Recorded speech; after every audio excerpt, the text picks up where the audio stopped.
आगे जनक कह रहे हैं, कहीं तो शरीर का दुख है, कहीं वाणी दुखी है, कहीं मन दुखी होता है, इसलिए तीनों को त्याग कर मैं पुरुषार्थ में सुख पूर्वक स्थित हूं। ब्यूटीफुल। चलो, इस सूत्र को मैं थोड़ा सा लंबा कर देता हूं, है ना। राजधानी एक्सप्रेस से साबरमती में बैठ जाता हूं। सो जनक कह रहे हैं कि मैं जहां भी निगाह दौड़ाऊं, कहीं शरीर दुखी है, अरे आज तो माथा दुख रहा है, आज तो नींद आ रही है ना। आप किससे पूछो, अरे आज तो ऑफिस जाने की इच्छा ही नहीं हो रही है ना कुछ तो। कहीं शरीर दुखी है, कहीं वाणी दुखी है, अरे ऐसा क्यों बोल दिया, उसने ऐसा क्यों कहा। कहीं मन दुखी है, ये क्या आ गया, वो तो ऐसा है, वो तो वैसा है। जहां निगाह घुमाओ, जहां निगाह घुमाओ, दृश्य में कोई परिवर्तन नहीं है ना। वो निगाह चाहे हम घुमाए, चाहे बुद्ध घुमाए, दिखता तो वही है। और इसीलिए बुद्ध ने कहा कि एक बात मैं पक्के में जानता हूं कि जीवन दुख है ना। जो चारों तरफ देखता हूं तो मुझे समझ में आ गया कि जीवन दुख है। और जब जीवन दुख है, जब तुझे दुख है, तो तू तेरे दुख की चर्चा कर। आत्मा होती तू छोड़, तू दुखी है, बस इस बात को पकड़ के चल। तो ये महलों, ये तख्तों, ये ताजों की दुनिया, ये इंसान के दुश्मन समाजों की दुनिया, और ये दौलत के भूखे रवाजों की दुनिया, अब ये पूरी की पूरी दुनिया मिल भी जाए तो क्या मिलेगा, 500 करोड़ दुखी। मिलेगा क्या। सो जनक कह रहे हैं कि कहीं शरीर का दुख है, कहीं वाणी का दुख है, कहीं मन का दुख है, मैं तो तीनों को त्याग कर अपने पुरुषार्थ में सुख पूर्वक स्थित हूं।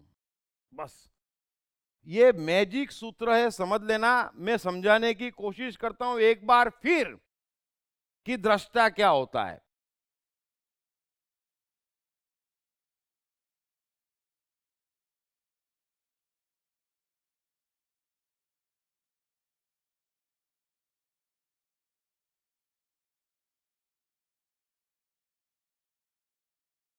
ऐसा समझें कि एक दृष्टा है जिसका हरा भरा परिवार है, माता है, पिता है, चाचा है, भाई बहन है, पत्नी है, बच्चे हैं, चलो बरोबर है ना। और अचानक पिताजी की तबीयत खराब होना शुरू हो गई और कुछ ज्यादा ही बिगड़ गई। ये तो कॉमन सिचुएशन है। तो जो जनक कह रहे हैं वो समझने की कोशिश करो।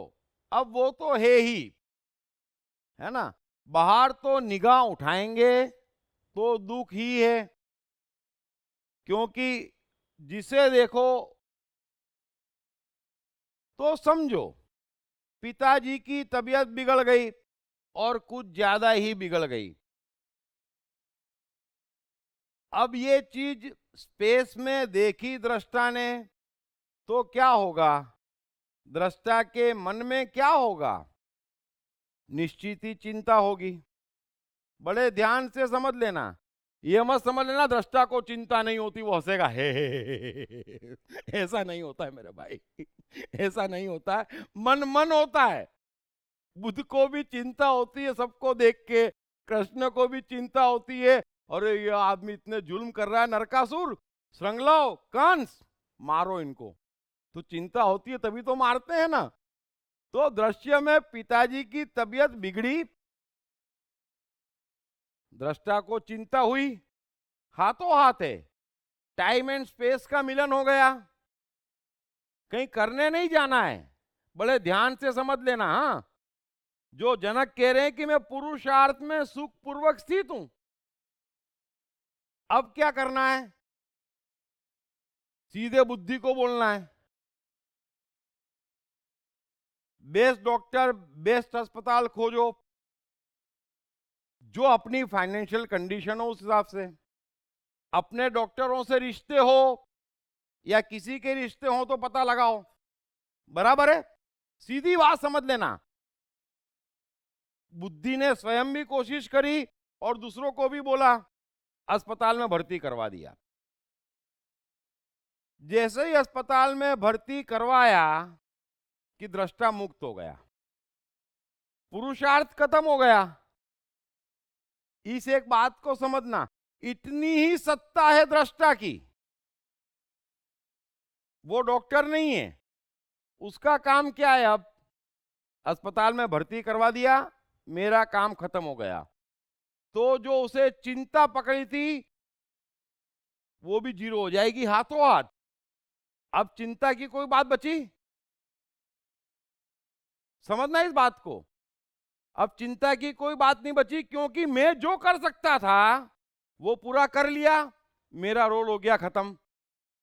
ये फिल्म है जिसे ऊपर वाला डायरेक्ट कर रहा है। तो जैसे पिताजी की तबीयत खराब हुई, मेरे अंदर चिंता हुई। चिंता हुई तो मुझे अपना रोल दिखाई दिया कि मेरा रोल क्या है। मैंने अपना रोल निभा दिया, अस्पताल पहुंचा दिया। अब रोल किसका चालू हो गया? डॉक्टर का। समझ में आ गई बात? अब मेरी चिंता खत्म हो गई। आप उसको पूरा भी काट दोगे तो उसके जहन में पिताजी की चिंता नहीं दिखेगी। ये बात आ गई समझ में? तो कृष्ण कहते हैं कि तेरा कर्म पे अधिकार है, उसमें जान लगाना तेरा कर्तव्य है। वे अर्जुन को यही तो कह रहे हैं कि युद्ध दिल लगा के लड़ और पूरी जान से तीर चला, इतना तेरा अधिकार मात्र है। फिर उसके आगे कौन जीतेगा, कौन हारेगा, कौन मरेगा, कौन बचेगा, ये तू तेरे अधिकार क्षेत्र से बाहर जाने की बात कर रहा है, और उसका तो कोई अंत ही नहीं है। उसका तो कोई अंत नहीं है। अब समझो, अब समझो कि मैं अकेला कमाने वाला हूं या बच्चा बड़ा नहीं हुआ है, तो देखना कि भाई डॉक्टर बराबर ट्रीटमेंट दे रहा है और दवाइयां उन्हें टाइम पर मिल रही है कि नहीं मिल रही है। यदि वो मैंने मैनेज कर दिया तो मैं पूरा फ्री हो गया। फिर दृष्टा कभी भी यदि वो बेहोश है तो उन्हें अस्पताल मिलने नहीं जाएगा। बेहोश व्यक्ति को जो आपसे मिल ही नहीं सकता। समझना एक बात को, दृष्टा क्या है? उसका रोल खत्म, वो मस्त। मेरी हद यहां खत्म होती है और अब यहां से, दृष्टा का अर्थ है मेरी हद यहां खत्म होती है और यहां से परमात्मा की हद शुरू होती है। बस अब आगे का खेल क्या है? पिताजी और परमात्मा का है, मेरा उसमें कोई रोल नहीं है। अब समझो पिताजी की मृत्यु हो गई तो क्या होगा? दृष्टा के लिए वो एक न्यूज है, बात खत्म हो गई। एक क्षण को भी वो इतना भी नहीं हिलेगा, हिलने का सवाल नहीं है। अब होता क्या है, थोड़ा अपने को चेक करना। हम हिलते हैं, रोते हैं, मातम मनाते हैं, वो भी कम पड़ता है। तीजा तेरवान जने क्या मनाते हैं, फिर कम पड़ता है श्राद्ध भी मनाते हैं। अच्छा, अभी मुझे एक बात बताओ कि रोज 50,000 आदमी तो मर रहे होंगे। पढ़िए बेस्ट सेलिंग लेखक दीप त्रिवेदी की नई किताब साइकोलॉजी ऑफ कंफ्यूजन, कंफ्यूजन से क्लैरिटी तक की यात्रा। ये किताब अंग्रेजी, हिंदी और गुजराती में सभी प्रमुख बुक स्टोर्स और ई कॉमर्स साइट्स पर उपलब्ध है। तो आपको कितना रोना चाहिए? तो यहीं पर क्यों रो रहे हो?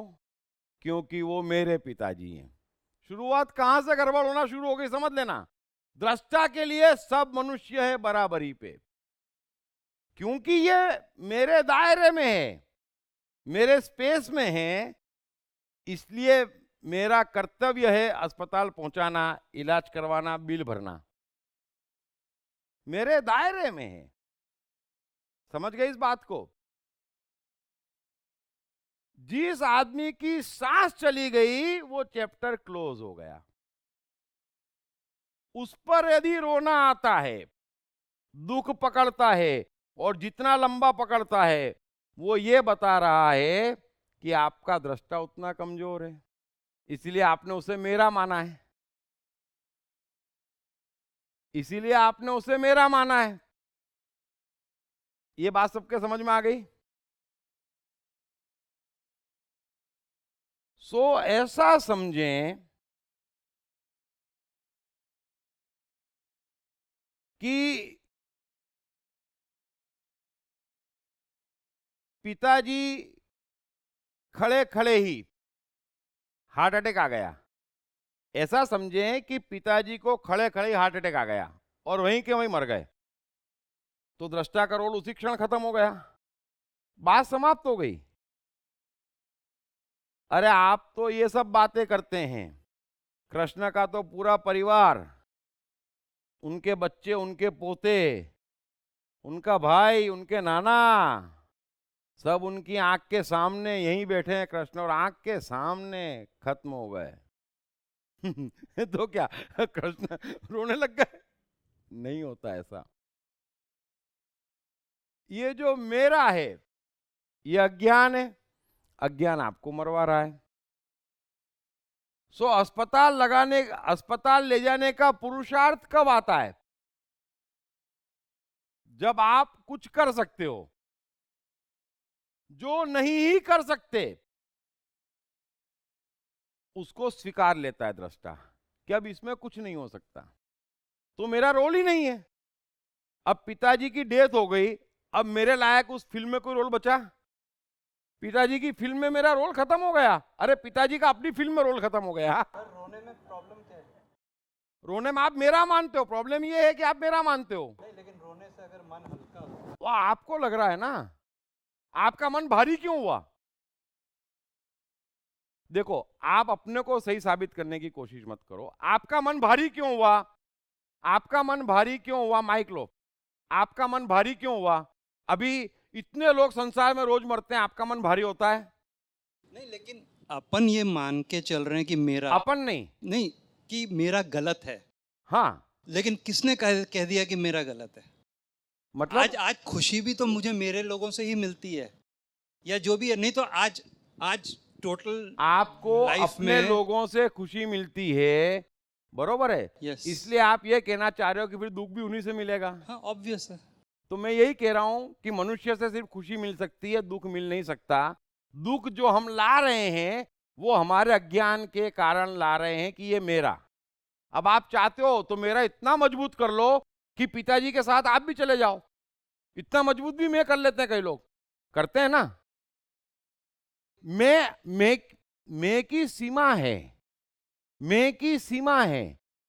ऐसे भी जीवन देखे हैं मैंने कि किसी की मृत्यु के साथ वो स्वयं भी 10-12 साल के लिए मर जाता है। धंधा पानी बंद, स्वास्थ्य भी चला गया, सब कुछ बर्बाद हो गया, लेकिन इसके बगैर जीना क्या। फिर 12 साल बाद जब होश में आता है तब पता चलता है कि ना शरीर ध्यान दे रहा है, न जेब में पैसे बचे हैं, न कोई आसपास मुझे पूछने वाला बचा है। 12 साल बाद होश आता है। दृष्टा का अर्थ है पहली क्षण ही होश आ गया। ये जो फासला है ना, 12 साल बाद आपको होश आ जाता है, तो उस क्षण क्यों नहीं आ सकता है?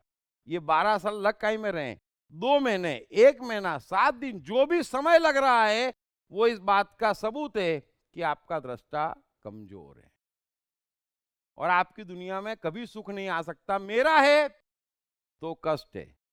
अभी आपके पास जो भी रुपया होगा उसमें से 0.01 भी नुकसान हो जाता है तो दुख होता है। कम हो गया।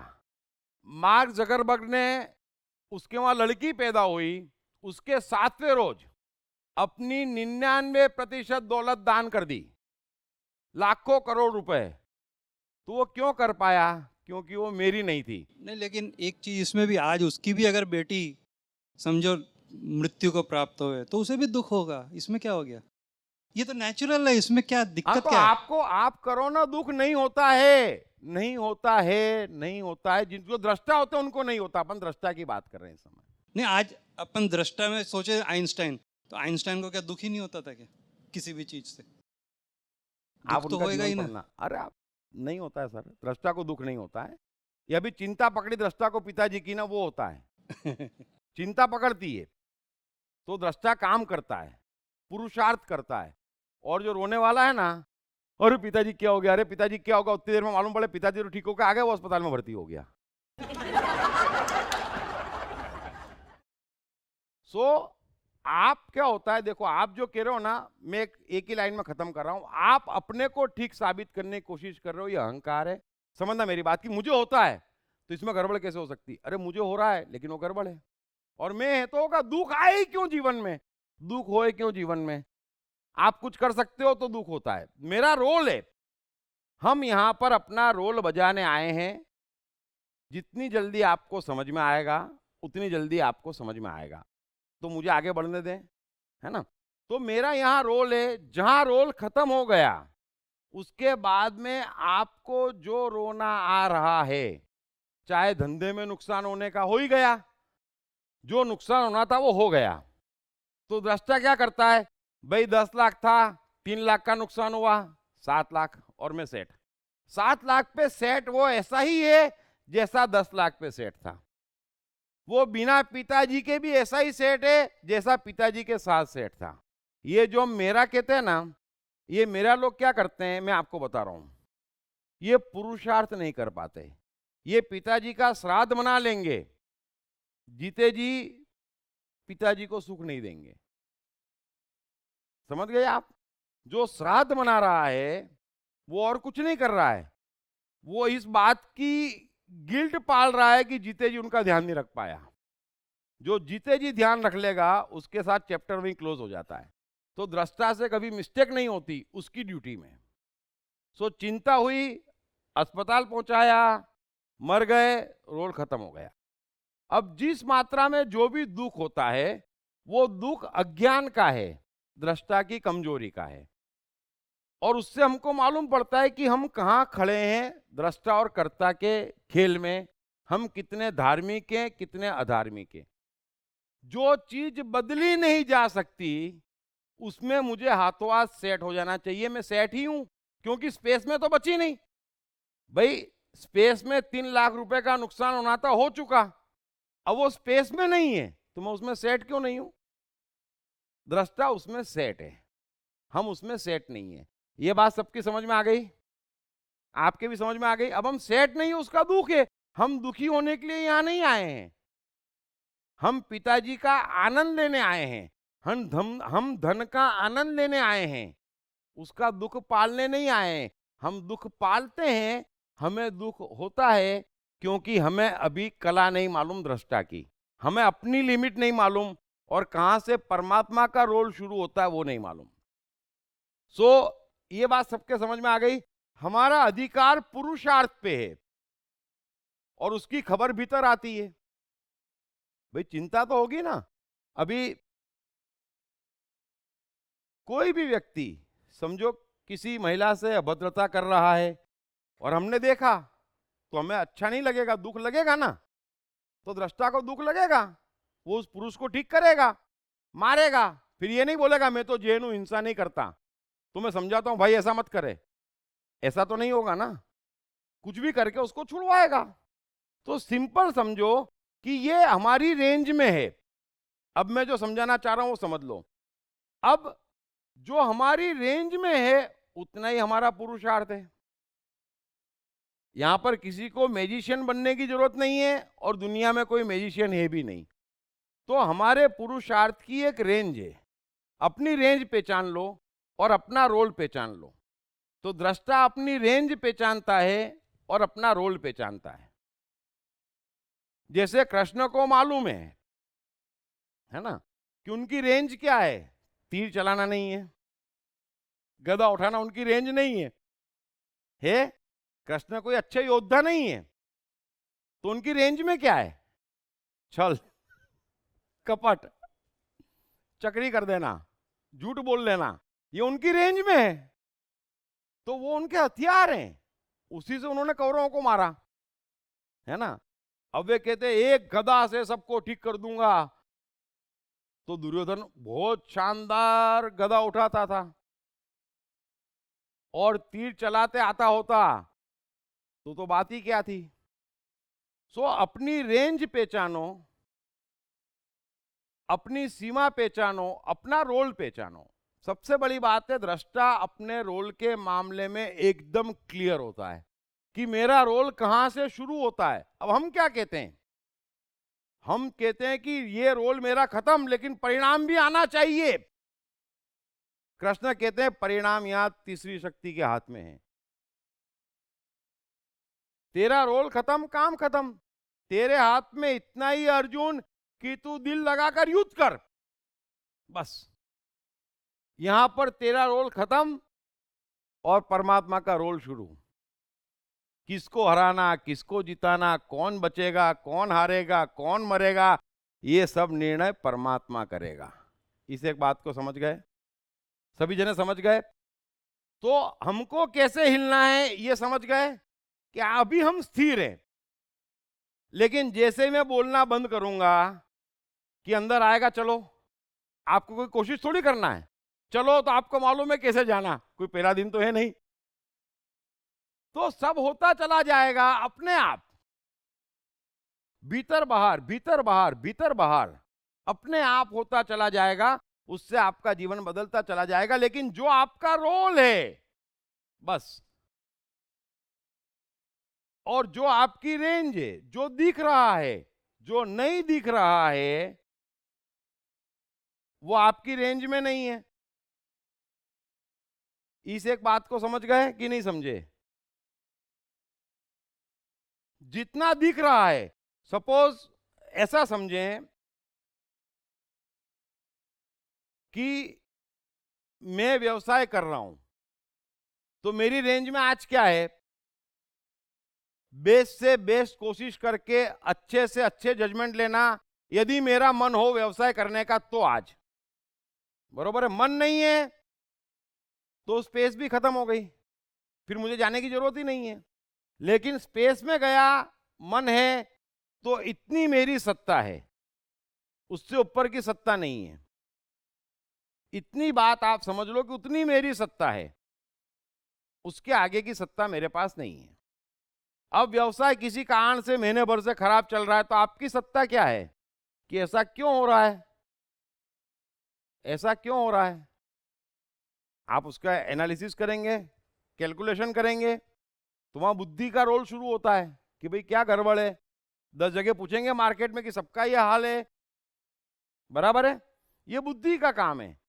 कोई पार्टी आपके पास आई, पहली बार आई, उधार चाहिए, चलो आपका दृष्टा कमजोर है, दृष्टा तो देख के पहचान जाता है कि क्या है, लेकिन दृष्टा कमजोर है तो आप क्या करेंगे, बुद्धि को काम पे लगाएंगे कि इस पार्टी की रेपुटेशन देखो भाई। अब सब कुछ आपने कर लिया, फिर माल उधारी पे दे दिया, तो जितने दिन की उधारी पे दिया तब तक के लिए आप मुक्त हो गए। लेकिन बीच में भी चिंता करते, दे तो दिया लेकिन अब क्या होगा, अब छोड़ना, 60 दिन का बोला है ना, 60 दिन तक उसका विचार भी नहीं आना चाहिए, दृष्टा को नहीं आएगा, दृष्टा को उसका विचार नहीं आएगा। और 60वें रोज वो फोन लगाएगा जानने के लिए कि परमात्मा क्या चाहता है। वो उसके चाहने का तो मतलब ही नहीं है, वो तो माल ले जा चुका है ना। अब सब कुछ परमात्मा के हाथ में सौंप दिया आपने अपने आप को। लेकिन होता क्या है, हम उधारी देते हैं और दूसरे दिन से चिंता पकड़ती है। उधारी देते हैं, मैंने कईयों को देखा है, उधारी देते तो दे देते हैं, फिर ऐसी चिंता पकड़ती है कि सुबह दोपहर शाम उसके ऑफिस में जाते हैं, सब ठीक तो है ना, अरे अब छोड़ना यार तो अपनी ऑफिस की चिंता करेगा कि उसकी ऑफिस की चिंता करेगा। सो एक जगह पर आकर हमारा रोल खत्म हो जाता है और जो भी हमारा रोल है उसे पूरी जान लगा के निभाना है। बुद्ध समझा रहे हैं, समझाते ही बुद्ध का रोल खत्म हो गया। अब सामने वाले के हाथ में है, थोड़ा इस बात को समझ लेना। कृष्ण गीता में क्या कहते हैं 18वें अध्याय के अंत में, कि अर्जुन जो भी समझा सकता था मैंने तुझे समझा दिया, है ना। अब तेरी जैसी मर्जी आए कर, लेकिन एक बात सुन ले कि तू युद्ध नहीं करेगा तो मेरी बात सुन ले, तू नष्ट और भ्रष्ट हो जाएगा, समाप्त हो जाएगा। अब तेरी मर्जी। और यही अर्जुन डरा। अरे बाप रे बाप, इतनी जोर से कह रहे हैं, विश्व दर्शन भी करा दिया तो चांस ले लो युद्ध करने का। और उसने चांस लिया। लेकिन मैं आपसे कह रहा हूं कि इतना साफ समझो कि ये कर्म हमारी सत्ता है, पुरुषार्थ हमारा धर्म है हमारी रेंज में।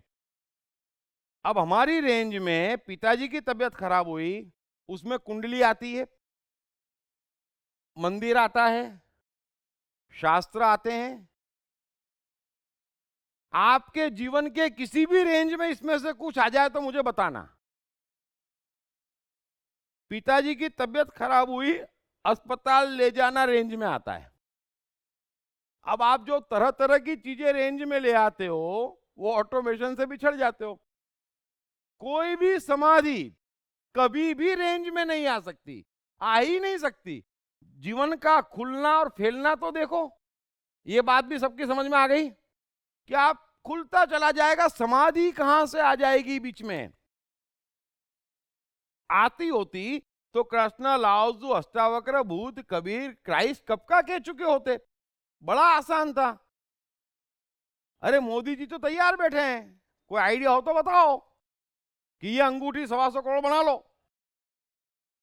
500 रुपए की ना, पूरे देश को पिना दो। देखो 3 रोज में अमेरिका पीछे है कोई ऐसी अंगूठी। सो मेहरबानी करके बात समझो। तो मैंने समझाने की फिर से कोशिश करी कि हमारी सत्ता पुरुषार्थ पे आके खत्म हो जाती है। तो जनक कह रहे हैं कि मैं पुरुषार्थ में स्थित हूं और मुझे मालूम है चारों ओर कहीं शरीर दुखी है, कहीं वाणी दुखी है, कहीं ये दुखी है, कहीं पिताजी दुखी है, कहीं पत्नी उदास है, कहीं सास कुछ कह रही है, कहीं धंधे में कुछ चल रहा है। वो तो चारों ओर है। मैं पुरुषार्थ कर सकता हूं जो मेरा रोल होगा, और वो करके फिर मैं शांति से बैठा हूं। जो हो जाए वो परमात्मा जाने, परमात्मा जाने और परमात्मा जाने। सो उम्मीद है ये बात सबकी समझ में आ गई होगी। So thank you very much. कोई सवाल हो तो पूछ लो बस। जय बाल अष्टावक्र की जय हो। सर इधर सामने। हाँ सर अभी ये जनक महाराज अपना पुरुषार्थ में मस्त था। उस वक्त वो राजमहल में रहता था या अकेले अपने पुरुषार्थ में? राजमहल में। राजमहल राजमहल में। अच्छा, राजमहल वैसे ही मैंने कितनी बार समझा, दृष्टा का अर्थ है मैं जहां पर हूं और जैसा हूं बस वहीं पर वापस आ गया। उसका मतलब है दृष्टा। कुछ बदलता हूं तो दृष्टा से चला गया। तो वहीं पर जैसे थे अष्टावक्र ने ज्ञान दिया, वापस चले गए और वैसे के वैसे हो गए जैसे थे। दृष्टा का अर्थ है अब तुम्हें छेड़खानी नहीं करना है, तो वैसे के वैसे हो गए बस। अब बिल्कुल सर, दृष्टा तो है, लेकिन मैं क्या कर रहा हूँ, अब उनको पुरुषार्थ में था ना महल में, उनके पीछे रहता है ना परिवार के लोग, उनको कोई परेशान किया आजकल करता है ना लोग। दृष्टा हो गया तो भैया घर कौन चलाएगा, मतलब उस तरह घर उस कैसे नहीं चलेगा मुझे बताइए। दृष्टा का घर क्यों नहीं चलेगा मेरी बात बताओ। दृष्टा का अर्थ है मैं सुबह उठा तो मुझे मालूम है मेरा 6 आदमी का परिवार है। दृष्टा को नहीं मालूम है, तो दृष्टा पहले क्या देखेगा कि 6 को ज्यादा सुख मिले अपनी योग्यता अनुसार। तो उसका पुरुषार्थ शुरू होता है कमाने से। तो वो जिसमें उसका मन लगेगा उसमें बेस्ट परफॉर्म करेगा और फिर जो और जितना मिल जाएगा उसमें चलाएगा।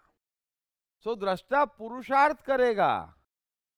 लेकिन रोएगा धोएगा शिकायत नहीं करेगा, पुरुषार्थ क्यों नहीं करेगा? दृष्टा हो गया मतलब आप क्या समझ रहे हो? अरे कृष्ण ने दृष्टा होने के बाद कमाया, और कितना कमाया, कितने धंधे करे और द्वारका बसाई, दृष्टा क्यों नहीं करेगा? दृष्टा ही तो करेगा। हमको करने का भ्रम है, हम कर नहीं रहे, हम आगे दौड़ रहे हैं। दृष्टा जहां है और जितना दिख रहा है उतना ही दौड़ता है। और दृष्टा की खूबी ये है कि जैसे जैसे आप दृष्टा के निकट जाएंगे, आपके देखने की और करने की रेंज बढ़ती जाएगी। समझे? वो पिस्तौल होती है जैसे, तो उसकी एक रेंज होती है, उससे कम रेंज तीर की होती है, फिर उससे ज्यादा रेंज, फिर उससे ज्यादा रेंज। तो ऐसे दृष्टा के पास जाएंगे तो रेंज बढ़ती जाती है। अभी इतनी रेंज से शुरू करो जितना दिखता है, और उतना ही जितना रोल है। कल उठ के बड़ा रोल आएगा कि पूरे विश्व को रोशन करना है, मनुष्य को चांद पे भेजना है। ये भी तो रोल है। वो रोल आना चाहिए, वो रोल हमें मिलना चाहिए, ये अच्छा रोल है। हमें वो रोल नहीं मिल रहा है क्योंकि हम कर्तापन में लगे हैं। ये आगे बात समझ में? दृष्टा को बड़े रोल मिलते हैं, उसकी दृष्टि बड़ी हो जाती है, उसको दूर का दिखता है। आप एक क्षण का देखो, जितना दिख रहा उतना देखना शुरू करो, आपको दिखना बढ़ता जाएगा, आपकी रेंज बढ़ती जाएगी, आप महान होते चले जाएंगे, आप सुखी होते चले जाएंगे, आप काम करते चले जाएंगे। लेकिन हर हाल में जितनी रेंज दिख रही है, तो रेंज में तो दुखी नहीं है, रेंज में गम नहीं है, रेंज में हताशा नहीं है, रेंज में असफलता नहीं है, क्योंकि इतना ही दिख रहा है। तो मुझे तय ही करना है, कामना थोड़ी करनी है। भाई पिताजी की तबीयत खराब हुई, फट से अस्पताल पहुंचाना है, तय तो करना है। दृष्टा तय करता है, हम कामना करते हैं। फर्क समझ लेना, दृष्टा तय करता है क्योंकि रेंज में तय करना है। आपको जितना रोड दिख रहा है उतनी गाड़ी आप चलाते हैं, तो आप तय करते हैं, ऑटोमेटिक तय होता है और गाड़ी चल पड़ती है, बस। हेलो हाँ बोल। सर, रास क्या है?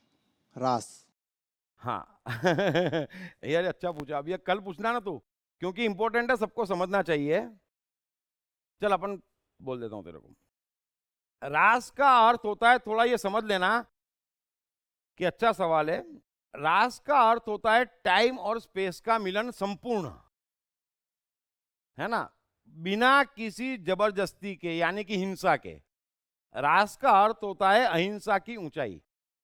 जैसे मेरे मन में पेंटिंग बनाना है और मैं अपने ही पैसे से बोर्ड और ब्रश और सब खरीदता हूं और पेंटिंग बनाता हूं, तो रास हो गया। अब मैं किसी का बोर्ड छीन के लाता हूं तो रास नहीं हुआ, है ना। कल एक भाई साहब ने सवाल पूछा था कि टाइम में भी और स्पेस में भी है, तो मैं घबरा गया था, है ना। तो बिना जबरदस्ती के तो रास हो गया। तो कृष्ण का रास क्यों मशहूर है कि एक साथ 20 गोपियों के साथ भी अकेले कृष्ण और एक दूसरे में पूरे मगन। तो ये रास नहीं, महारास है, क्योंकि कृष्ण के मन में 20 गोपियां बराबरी पे है। कृष्ण को पक्षपात नहीं है कि ये ज्यादा सुंदर है, ये कम सुंदर है, ये युवान है, ये बुढ़ी है, ऐसा नहीं है। बराबरी पे पसंद है और उनके साथ रास करने की इच्छा है। गोपियों की भी कृष्ण के साथ रास करने की इच्छा है और रास का मौका उपलब्ध है। तो पूरी प्रकृति आपके साथ है, कहीं कोई विरोध नहीं है, तो वो रास हो गया। आ गई बात समझ में? एक उदाहरण से और समझा देता हूं मैं। पढ़िए बेस्ट सेलिंग लेखक दीप त्रिवेदी की नई किताब साइकोलॉजी ऑफ कंफ्यूजन, कंफ्यूजन से क्लैरिटी तक की यात्रा। ये किताब अंग्रेजी, हिंदी और गुजराती में सभी प्रमुख बुक स्टोर्स और ई-कॉमर्स साइट्स पर उपलब्ध है। अब कबीर, बहुत ही गरीबी थी घर में, चादर बुनते थे, हफ्ते भर 10 दिन में एक चादर बुनाए और कोई आए तो उसको दे देते थे, फिर पैसा मांगना भी भूल जाते थे, सामने वाला भी नहीं देता था। कई बार शरीफ लोग भी आते थे, पूछते थे कितना हुआ, तो कबीर बोले क्या है, भगवान ने बुनी, भगवान से बुनी, भगवान को दी, किस बात का पैसा। अब कबीर तो सही है, दृष्टा है, तो सब में परमात्मा नजर आ रहा है। तो धागा भी परमात्मा, बनाने वाला भी परमात्मा, पहनने वाला भी परमात्मा, परमात्मा परमात्मा से क्या मांगे। और सामने वाले को तो चांस मिल जाए, अरे हाँ प्रभु, है ना, चलो। अब कभी कभी पैसे मिले तो उनकी पत्नी और उनका लड़का कमाल बड़े परेशान कि बोला आप क्या करते हो, घर में खाने के वांदे। हाँ बोले बड़ी गड़बड़ है ये तो। बोला अब की बार कोई चादर फ्री में ले तो जाए, लेकिन अपना सोचा कहीं होता है। समाधि रहित अवस्था है, ये शाम को सोचा था, सुबह तो फिर। समाधि वाला क्या होता है, लेके ही दूंगा। अब इतना आगे का अभी तय थोड़ी होता है, इस क्षण बात पक्की है कि फ्री में नहीं दूंगा। अब क्षण बदल गया, फिर रात को अक्सर दोहे सुनने कोई आ जावे, तो घर में खाने के वांदे और थोड़ा बहुत बने, और कबीर बोले खा के जाओ। पत्नी बोले ये कैसे जिए हम। तो एक दिन दोनों ने पकड़ा कबीर को, बोले आप समझने की कोशिश क्यों नहीं कर रहे हो। बोले ये बेचारा कमाल अपने घर में सब्जी बने आज 3 महीने हो गए, आपको पता है। बोले क्या बात करते हो, लेकिन तुम लोग झूठ थोड़ी बोलोगे, बोले, है ना। अब कबीर को क्या याद कब सब्जी बनी थी, कब दाल बनी थी, क्या लेना देना उनको। तो बोले 2 बात तय कर लो, आज के बाद चादर फ्री में नहीं दोगे, और जिसको दोहे सुनना आए खाने का पूछोगे नहीं। कबीर बोले प्रश्न ही नहीं उठता है। अरे बोले तुम बहुत बार ऐसा कह चुके हो। तो फिर कमाल गुस्से में आ गया। कमाल बोले यदि आपकी हरकत नहीं सुधरी तो चोरी करना पड़ेगी। तो कबीर तो एकदम उछल के बैठ गए, अरे वाह क्या आइडिया दिया है, बोले सारी प्रॉब्लम सॉल्व। तो कमाल चमक गया, बोले बापू चोरी करने को राजी कैसे हो गए। तो उसको लगा है मेरी फिल्म उतार रहे हैं। तो बोले बिल्कुल पक्का। कबीर बोले बिल्कुल पक्का, तू पलटेगा तो नहीं ना। तो कमाल बोले मैं नहीं पलटूंगा, लेकिन आप पलटे तो। बोले मैं भी नहीं पलटूंगा। तो कब चलना है। अरे कब की क्या, अभी चलना है। बोले शुभ काम में देरी क्या है, चलो चोरी करने है। बाप बेटे आज कुछ चुरा के लाते हैं। कमाल को लगा ये मजाक कर रहे हैं। बोले चलो, चले दोनों रात को। और कमाल को पूरे रास्ते लगे कि अभी कहेंगे चलो वापस, लेकिन कबीर तो ऐसे उत्साह में कमाल से आगे दौड़े, चल चल फटाफट यूं, और कमाल पीछे पीछे। फिर एक गोडाउन में पहुंच गए अनाज के। तो कबीर ने बोला कमाल को चढ़ जा ऊपर और 2-3 बोरियां फेंक दे वहां से। कमाल को लगा ये तो आश्चर्य है, सही में तो चुराने का कह रहे हैं। बोले फेंक के देखता हूं, शायद छोड़ के चले जाएंगे। तो कमाल ने बोरियां फेंकी। बोले अब आजा, बहुत हो गया अपना, है ना, 3-4 महीने का इंतजाम हो गया। बोले आजा जल्दी, मजा आ गया। बोले कमाल नीचे आया, बोरी उठाई 2 उसने, एक कबीर ने उठाई, और बोले चलो। अरे बोले रुक, गड़बड़ हो गई। बोले क्या। अरे एक काम कर, वो गोडाउन के मालिक को कह कि हम बोरियां ले जा रहे हैं। तो कमाल बोले ये क्या बात हुई। अरे क्या बात हुई मतलब, किसी के साथ जबरदस्ती थोड़ी कर सकते हैं, उसकी रजामंदी जरूरी है कि हम ले जा रहे हैं भाई, उसकी परमिशन तो जरूरी है ना। कमाल बोले ये कैसी चोरी हुई। अरे बोले बगैर परमिशन के कैसे ले सकते हैं, तू चल उठा उसको, मैं हूं ना। उठाया उसको। तो कबीर ने बोला देख भाई, देख मेरे भाई परमात्मा, तेरे पास बहुत है, तेरे इस परमात्मा के पास कुछ भी नहीं है। और तेरा ये परमात्मा जो यहां है 3 बोरी में, उसकी मुझे बड़ी जरूरत है। तो फॉर्मेलिटी कहती है कि मुझे पूछ के ले जाना चाहिए, तो आपकी रजामंदी है। उसको भी लगा यार क्या बात है, बोले ले जाओ। कबीर बोले अब बराबर रास हो गया, उसका भी टाइम एंड स्पेस मिल गया, हमारा भी टाइम एंड स्पेस मिल गया, चल। और चले बोरी लेके। तो इसको कहते हैं रास, टाइम एंड स्पेस का मिलन हो गया। आपकी मर्जी आपकी स्पेस, मेरी मर्जी मेरी स्पेस मिल गई। वो सारा मिलन चाहे वस्तु से हो, व्यक्ति से हो, या कुछ भी हो, वो रास है। उसके अलावा का मिलन है ना, कि ये मेरा बच्चा है, ये मेरी पत्नी है, इसलिए खाना बनाना ही पड़ेगा, तो वो स्पेस में बनाएगी, उसका मन धोखा दे जाएगा, तो वो रास नहीं हुआ खाना बनाना। और बनवाना। तो हम ये जबरदस्ती करते हैं, इसलिए रास नहीं जानते हैं। तो अब पूरा पूरा जवाब मिल गया, अब कोई रास नहीं करना। नहीं सर, अभी एक थोड़ा सा एक और क्वेश्चन है। जो भीतर है वो पूरा का पूरा बाहर है, तो वो दृष्टा है। वो बाहर निकल ही जाएगा, दृष्टा हाँ। रोकेगा ही नहीं ना। तो आप समझो, आपको क्रोध आया, हाँ हाँ, आपने पूरा निकाला, ये कल पूछ लेना आप, क्योंकि ये सब इंपॉर्टेंट सवाल है। तो देखो इसके आगे कईयों का सर चुक थोड़ा सा जाता एक और है, है जैसे आज रात कि- सबका चुक गया। हाँ, जैसे कि वो जैसे छल कपट है भीतर। भीतर छल कपट नहीं है, आप कल पूछ लेना कि आज ही जवाब दे दूं। तो थोड़ा रात सुन को लीजिए नींद सर, नहीं आएगी, पूरा ऐसा सुन है? लीजिए। हाँ, थोड़ा सा सुन। जैसे भीतर पूरा छल कपट है, तो वो पूरा बाहर नहीं निकाल भीतर पाते छल हैं। कपट नहीं होता है, मेरी बात समझो, मैं बता रहा हूं आपको। कृष्ण गीता में कहते हैं कि संसार के सारे रंगों में मैं हूं और संसार के सारे रंग मुझ में हैं। बरोबर है, ये एक बात समाप्त हो गई। तो कोई भी रंग है, अब युद्ध चल रहा है, बरोबर है, और कौरवों का हारना जरूरी है। अब वो जीतते हुए लग रहे हैं और छल का मौका मिला, छल कर दो हार जाएंगे, तो मैं छल नहीं कर रहा हूं, कौरवों को हरा रहा हूं। तो भीतर छल नहीं है, आपको छल बाहर दिख रहा है। एक बात तो समझ में आ गई। और जैसे ही वो काम खत्म हुआ कि छल हमेशा के लिए चला गया, तो ये दृष्टा की स्थिति होती है। क्रोध वो बाहर होता है, आपको दिखता है कि दृष्टा कितना क्रोधित है। दृष्टा का क्रोध देखो तो आप कांप जाओ, दृष्टा की चिंता देखो तो आप घबरा जाओ, लेकिन वो चिंता इतनी बाहर है जिसकी आपको कल्पना नहीं, एक डिस्टेंस है। और जैसे ही उसका काम खत्म हुआ कि वो फिर शून्य पे फट से, वैसा का वैसा ही नॉर्मल। यहां क्रोध किया, यहां गीता कही, यहां छल किया और यहां नॉर्मल।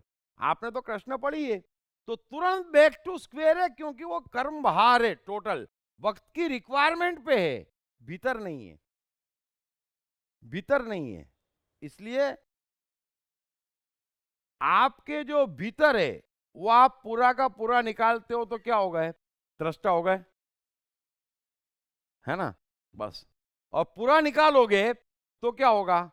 आपको किसी पे क्रोध आया, अभी क्या होता है, आपको उस पे क्रोध आता है 4 साल पुरानी बात पे। अब कैसा कैसा आता है, उसको क्रोध नहीं कहते हैं। क्रोध का अर्थ है अकारण, या कारण उसके हित का, या कारण जगत के हित का। तो क्रोध आया यदि, तो वो दृष्टा हो ही गया।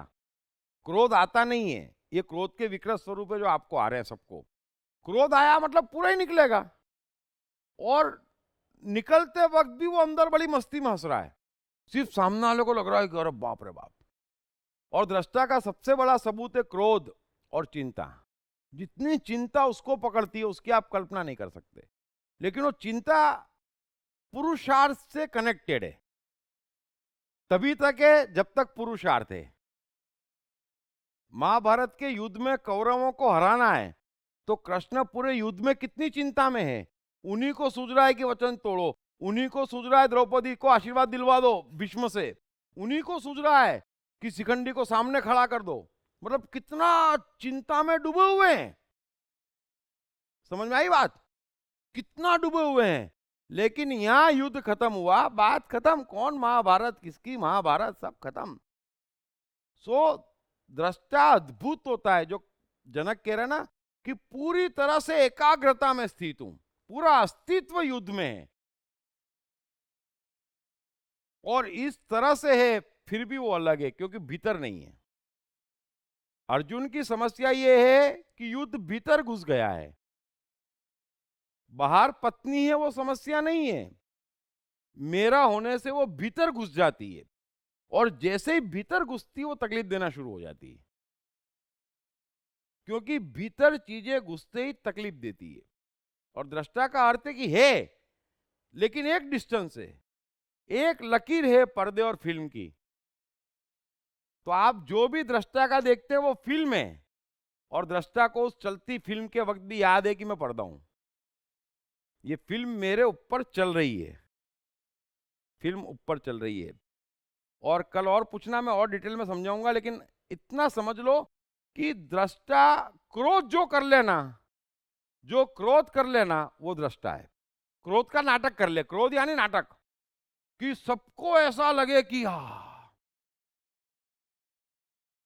और जैसे ही वो क्रोध का काम खत्म हुआ कि वो आदमी टोटल नॉर्मल, अंदर से बाहर तक आप कल्पना ही नहीं कर सकते कि क्रोध में था, वो दृष्टा है। आगे बात समझ में? यदि मैं आपसे कुछ कह रहा हूं या कबीर आपसे कुछ मांग रहे हैं तो वो पूरा का पूरा मांग रहे हैं और वो बात खत्म होते ही मांग के साथ सब कुछ गायब है, वापस नॉर्मल है। तो घड़ी का जो पेंडुलम होता है ना, सेंटर में वो दृष्टा है। यूं गया क्रोध, दुख, चिंता, मस्ती, आनंद, सुख जो कह लो, यूं गया ठक से बीच में आ जाता है। हमारा क्या होता है, यूं गया सुख, फिर बीच में नहीं आता है, दुख की तरफ जाता है। ये आगे बात समझ में? पेंडुलम वापस बीच में नहीं आता है, जो बीच में आना चाहिए।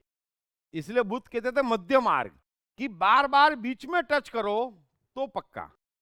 पत्नी सुख दे रही है तो सुख ही दे रही है, और फिर बीच में हमारा क्या होता है, यहां सुख दे रही है, दे रही है, दे रही, दुख दे रही, दुख दे रही। तो ये पेंडुलम स्थिर नहीं होता, दृष्टा का स्थिर होता है। इसलिए कहते हैं कि जो क्रोध करके पछताता है ना, वो क्रोध नहीं कर रहा है, वो फिर पेंडुलम इस तरफ गया तो वापस क्रोध करेगा। वो उसी आदमी पे उसी बात के लिए आप क्रोध करते हो, उसके बाद में भी भीतर क्रोध चलता रहता है। किसी को बड़बड़ किया, किसी को चिल्लाया, मारपीट भी कर ली, तो उससे खत्म हो जाता है। 2 दिन बाद भी आप अपने को देखना, अभी भी चालू है, और ये क्या गड़बड़ है, ये कहां गड़बड़ है, ये तो वो क्रोध नहीं है। दृष्टा का भाव निकलते ही खत्म हो जाता है, पूरा निकल गया, पूरा निकल गया। क्रोध हो, दया हो, चिंता हो, मस्ती हो, शांति हो, फिर अगला पल आया, फिर अगला भाव आया। जो जनक कहते हैं ना कि मैं शांत समुद्र हूं, अब उसमें लहरें उठती है, खेलती है, झगड़ती है, और फिर शांत हो जाती है। तो लहरें उठती भी है, फिर खेलती भी है, फिर कई बार झगड़ती भी है कि मन कुछ कहता है, बुद्धि कुछ कहती है, फिर फैसला कर लेती है, फिर एक पीछे हट जाता है, एक की मान ली जाती है, फिर गायब भी हो जाती है। तो ये खेल पूरा बाहर चल रहा है और दृष्टा पीछे है, समुद्र है। आगे बात समझ में? मैंने काफी तरह से समझाया, और फिर भी इसी बात को विस्तार से कोई सूत्र आएगा, लेकिन यह भी समझना जरूरी है कि दृष्टा बिहेव कैसा करता है। मैं वही चाहता हूं कि आप वो समझें। तो दृष्टा को क्रोध आए ना, क्रोध में सबूत मानता हूं। कृष्ण भी क्रोध को सबूत मानते हैं, और इसलिए उसको क्रोधित स्वरूप दिखाते हैं विश्व स्वरूप में, कि क्रोध पूरा आ जाए तो समझ लेना आप दृष्टा के बहुत निकट है या पक्के दृष्टा हैं। क्रोध, क्योंकि क्रोध आने के बाद भी भीतर शांत रहना, क्रोध पूरा है और भीतर शांति है, तो उससे बड़ा सबूत नहीं हो सकता कि आप दृष्टा हैं। आगे बात समझ में? बाकी छोटे मोटे भावों में एक बार हो जाता है ना। जैसे ध्यान रखना, आप 2-1.5 साल के बच्चे पे क्रोध करना जरूरी पड़ जाए, 2 साल, 2.5 साल, 3 साल के बच्चे पे, तो आप क्रोध करेंगे ना तो भी भीतर क्रोध नहीं होगा। ट्राई करना एक, तो आपको पता चल जाएगा मैं क्या कहना चाह रहा हूं। 2-2.5 साल के बच्चे पे आप क्रोध करेंगे, फिर भी भीतर क्रोध नहीं होगा। तो वो क्रोध क्या है? वो एक नाटक है जो आप उसके हित में कर रहे हैं। और जैसे ही वो काम खत्म हुआ कि आप नॉर्मल हैं, लेकिन पत्नी से प्यार में भी बोलेंगे ना तो भी भीतर, तो ये गड़बड़ है। सो क्रोध जो कर लेगा ना वो तो छूट गया, ऐसा क्रोध जो कर लेगा वो तो छूट गया फिर। तो ये जो अभी आपने बात कही कि हमारे मन में क्रोध निकालने के बाद भी 2 दिन, 2 हफ्ते, 2 महीने रहता है क्रोध, तो वो क्यों रहता है और उसकी क्वालिटी क्या है? तो ये क्रोध नहीं है कि फ्रस्ट्रेशन है, विकृत स्वभाव, विकृत है, खत्म है, हम पागलपन है वो। तो कोई मतलब नहीं है, बात नहीं है, विगत नहीं, हम परेशान है। और क्या है पागल का अर्थ? क्या होता है समझो आप चीज को, कि कोई कारण नहीं हम परेशान है। कोई कारण तो होना चाहिए ना। अभी उसने गड़बड़ करी हम परेशान, उसने घुर के देखा हम परेशान, उसने हमसे पूछा नहीं हम परेशान, उसने अवॉइड किया हम परेशान, ये कोई बात हुई? और परेशानी भी कितनी, वो तो यूं करके चला गया, वो चला गया और हम 3 रोज तक, तो ये क्या है? सो थोड़ा हम समझेंगे, धीरे धीरे सब समझ जाएंगे। एक और प्रश्न है कि आपने जो अपने आप को एक दायरे में रखो और पुरुषार्थ निभाओ। और आज जो बताया ना कि अपना काम खत्म होते ही परमात्मा का रोल शुरू होता है, उस बात को समझ लो, वो सब उस पर छोड़ दो। जो बदल सकते हो उस पर पुरुषार्थ करो, जो बदल नहीं सकते उसके अंदर प्रिंट नहीं होगी। धीरे धीरे कोशिश करो तो आप दृष्टा हो जाएंगे, जीवन बदल जाएगा, क्योंकि आपके साथी, संगी, धंधा सब कुछ बदल जाएगा, सब कुछ बदल जाएगा, क्योंकि आप सही ट्रैक पे जाएंगे। परमात्मा के बताए रास्ते पे जाने से आपका धंधा, आपका साथी, आपके संगी, आपके परिवार, आपके रिश्ते, आपके भाव, सब कुछ बदल जाएगा और वो आपका एक नया जगत बनना शुरू हो जाएगा धीरे धीरे, तब आपको समझ में आएगा। और आपने जिस अर्थ में समाधि का उपयोग किया और बुद्ध के समाधि अष्टांगिक का अर्थ है मैं साधना, समाधि का अर्थ है कि मैं अगले पल का कुछ भी तय कर रहा हूं तो क्या कर रहा हूं। अभी युधिष्ठिर कहता है कि मैं झूठ नहीं बोलूंगा, बरोबर है। कोई ये तय कर सकता है कि भीतर से झूठ ना है, कोई ये तय कर सकता है कोई ऐसी परिस्थिति ही ना बने कि मुझे झूठ बोलना पड़े, तो फिर ये बात क्या हुई, ये बात ही बेईमानी हो गई। तो बुद्ध जिस जो आर्य अष्टांगिक मार्ग है उसमें सम्मा समाधि ये जो शब्द यूज, तो उसका अर्थ तो ऑफ कोर्स अलग है। एक ही अर्थ है दृष्टा। बुद्ध समाधि की बात ही नहीं करते हैं, ये बुद्ध शास्त्र करते हैं, सब बुद्ध नहीं करते हैं, बुद्ध शास्त्र करते हैं। 2 बात में बड़ा फर्क है, बौद्ध शास्त्र अलग है, बुद्ध अलग है, बाइबल अलग है, क्राइस्ट अलग है। तो बुद्ध ने बहुत कम शब्दों का प्रयोग किया है, लेकिन उसमें भी कुछ भी विस्तार से नहीं है, सारी बात टू द पॉइंट है। बुद्ध की ऐसी कोई चर्चा ही नहीं है ज्यादा। लेकिन समाधिस्थ अवस्था मतलब साध लिया है, सदा हुआ है। तो जनक ने अच्छे से एक्सप्लेन करा कि सदा हुआ का मतलब क्या है कि मैं समाधि रहित हूं। इस पल क्रोध है तो क्रोध में सदा हुआ हूं, क्रोध गया, चिंता आई, चिंता में समाधिस्थ हूं, फिर वो भी गई, फिर दुख आया, दुख में समाधिस्थ हूं, फिर खा रहा हूं, खाने में समाधिस्थ हूं। तो समाधि रहित हूं, ये चेंज होती रहती है। मैं कुछ डिसाइड नहीं करता, मैं कुछ तय नहीं करता, कुछ भी स्थिर नहीं है। समाधि का अर्थ होता है कि हम रोकना चाहते हैं, हम तय करना चाहते हैं, जो आया नहीं, जो हमें मालूम नहीं है उसका तय करना चाहते हैं, उसे हम समाधि कहते हैं। इसलिए जनक कह रहे हैं कि मैं समाधि रहित होकर स्थित हूं। कृष्ण इसी बात को कहते हैं कि सर्व संकल्पों का त्यागी योगारूढ़ कहा जाता है, कि मेरा कोई संकल्प नहीं है, मैं संकल्प ले भी कैसे सकता हूं, जो इस पल होगा वो होगा और उतना ही संकल्प है, बस इस पल जो हो रहा है। हाँ हाँ, बोलो बोलो। मैं सर अभी जो जस्ता की बात, कर्म की बात है, मैं इसको आज एक्ट में किया अपने ऑफिस में। हमें आपको दृष्टा का एक्ट नहीं करना है। नहीं सर, एक्ट नहीं, स्वाभाविक जो आपने बोला कि स्वतः जो होती है। तो आज मैं बता दूं कि मैं जिस कंपनी में काम 1 साल से कर रहा था, आज मैं इस काम से जब रिपोर्टर रिजाइन दे दिया। और कल मेरे इसी ऑफिस का नया इनॉग्रेशन हुआ था। मैं मंच पे चला गया तो मेरे बॉस की जो मैडम है, उन्होंने मेरे को थोड़ा सा उटपटांग बातें बोली, जो मेरे को अच्छा लगा, मेरे आत्मा को और सम्मान को। तो आज मैं उनको कार्ड दे दिया, गुस्सा भी किया, और साथ साथ में एक लड़के को ले गया था जॉब के लिए। मेरे दोस्त का भाई है, वो भी पंडित है जात का, शुक्ला, कृष्णान शुक्ला उसका नाम है। और जो हमारे बॉस हैं वो भी नित्यानंद सीता प्रसाद पांडे हैं। मैं कसेरा हूँ। कसेरा सर एक शब्द है, एक जात, उसको इंग्लिश बोलते हैं ब्रेजियर, बर्तन बनाने वाला। तो मैं एक मतलब ब्राह्मण नहीं हूँ, लेकिन मैं ब्राह्मणों के मोहल्ले में रहता हूँ। समथिंग मैं ब्राह्मण जैसा कुछ हूँ, जानकारी में, अनुभव में। आपका सवाल क्या सवाल है? मैं ही कर रहा था कि दृष्टा के रूप में मैं गुस्सा करके कार्ड वापस कर दिया, और मेरे को मन में कुछ नहीं है, हल्कापन है। हो गया आपका? Yes yes. दृष्टा ब्राह्मण नहीं होता है, हाँ, दृष्टा के लिए दूसरा ब्राह्मण नहीं होता है, ओके ओके। बरोबर है। हाँ, तो ये सब भाव है, तुम दृष्टा कहाँ से, आप समझो दृष्टा बड़ी ऊंची चीज है। हम्म, मैं मेरे मेरा हटाओ, हाँ। तो अभी आप मैं ब्राह्मण हूँ, वो हम्म। सामने वाला ब्राह्मण है, तो बाकी सब क्या है? नहीं सर, स्थूल में जो दिखाई दे रहा है जैसा होता है, ऐसा मैं बहुत झेल झेल चुका हूँ। जातिवाद का प्रकोप, दृष्टा की दुनिया ही अलग है। नहीं वो अलग है। मैं ये दृष्टा इस दुनिया में नहीं रहता है, उसका अपना जगत है। हाँ सर, वो मैं महसूस करता हूँ आंतरिक रूप से। अभी मैं 3 दिन का कोर्स किया, एक परमात्मा के शिविर का रूप में है, जंगली महाराज जी का पुणे में गया था, अचानक मैं पहुंच गया वहाँ दृष्टा पे। का कोई महाराज नहीं होता, वो नहीं, तो महाराज मैं नहीं, कह रहा हूँ। समथिंग सर, समथिंग मतलब एक जो रिलेटेड है जीवन में। मैं वहाँ 2012 में पहली बार गया था। अभी मैं मंदिर दर्शन करने गया, पुणे गया था एक काम से अपने पर्सनल।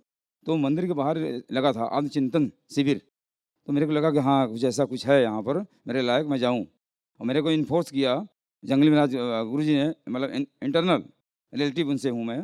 तो मैं वहाँ गया और मेरे को काफ़ी अच्छा अनुभव हुआ। जो मैं समझता था वो मेरे को प्राप्त हुआ। जैसे आप बोल रहे टॉकिंग करते हैं दृष्टा, तो दृष्टा का वहाँ भी समावेश है। वो थॉट जो चिंतन है सेम दैट। नहीं, आप कहना क्या चाहते हैं? मैं कहना कोई चाहता सवाल है? नहीं, सवाल सर आप खुश हैं मतलब? हाँ, मतलब मैं दृष्टा अनुभव बन के नहीं, खुश मैं हैं? सर दृष्टा का अनुभव किया, ये कर रहा हूँ। मैंने आपको समझाया, दृष्टा ब्राह्मण नहीं होता, हाँ, वो उसका सब- कोई गुरु नहीं वो होता, और आगे अष्टावक्र समझाएंगे तो हम हाँ। फिर समझेंगे। हाँ हाँ सो दृष्टा एक अलग चीज है। हाँ। मैं मेरे मेरा छोड़ो और दूसरे को दृष्टा देखना छोड़ो, दृष्टा अपने आप मजबूत होता नहीं जाएगा। सर, वो बात है, लेकिन अगर एक्चुअल हम जीवन में अपन जो करते हैं, जैसे हमारा कर्म है, धर्म है, तो मैं उनको चैलेंज दिया कि एज ए प्रेस रिपोर्टर में आज आपके साथ मैं ज्वाइन कर रहा हूँ। मैं एज ए एडिटर आपसे अच्छा वेल मेंटेन ऑफिस खोलूँगा, 2 BHK का, आपका 1 BHK का है। चैलेंज दिया अदरवाइज जो हुई है मैडम को भी, कि मैं इसी मुंबई शहर में, इसी मीरा रोड में मैं 2 BHK का फ्लैट खोल के दिखाऊंगा, आपसे बेहतर, आपसे अच्छा। एक कॉन्शियस मई एज ए दृष्टा। आप ठीक है, देखो आपका जीवन है, इतना तय करके हमको नहीं चलना चाहिए। दृष्टा का अपमान नहीं होता है। किसी ने बोल दिया, अभी हो सकता है उनके सर में दर्द हो, हम क्या है कि थोड़ा समझो आप दृष्टा को, कि ये बाहर के छोटी मोटी इफेक्ट हो जाए, हम कल का तय कर लें कि मैं तेरे से बड़ी ऑफिस खोलूंगा, ये सब अहंकार की बात हुई। नहीं सर, अहंकार हो, अभी लेकिन कल परमात्मा चाहेगा वो होगा, सर, लेकिन- हमारे चाहने से नहीं नहीं, होगा, सर, तो हम something- क्यों चाहें? लेकिन ये जो वाणी है, जो समझ मैंने गया आपकी बात, ये नहीं, सबकी समस्या है, आपकी नहीं, ये नहीं सबकी नहीं समस्या सर, है। मैं एक्चुअली सर जो मैंने बोला वो मेरी अंतरात्मा की बात है, दृष्टा का स्वरूप की बात है, मैं ये कर रहा था। नहीं नहीं, ठीक है, मैं नहीं बोला, ठीक है, ठीक है। अंतरात्मा ने बोला। मतलब बने वहां तक इन चीजों को हमें अवॉइड करना चाहिए। कल का तय करना, कल का मांगना, कोई हमको जो दे देगा हम उसमें सुख लेकिन रहे। सर मैं दृष्टा का अर्थ है कि प्रभु तेरी ताकत तो उतने कष्ट भेज, हाँ हाँ मुझे दुखी करके बता दे, उसका नाम है सर, दृष्टा। वही सर, वही मुझे वही सुख दे, वो तो चाहिए ही नहीं हमें, छोड़ना तू भेज तो सही। लेकिन ऐसा। सर एक अचीवमेंट प्राप्त करने के लिए एक लक्ष्य तो बनाना पड़ता है ना, गोल। अगर मैं यहाँ हूँ, अब मैं उसने बताया था, मैं अपने हिस्ट्री। ठीक है, ठीक है, ठीक है, चलो ठीक है, ठीक है, thank you, Thank you. Thank you, thank you. हाँ, कोई ठीक है, तो कल मिलते हैं, हाँ परसों मिलते हैं।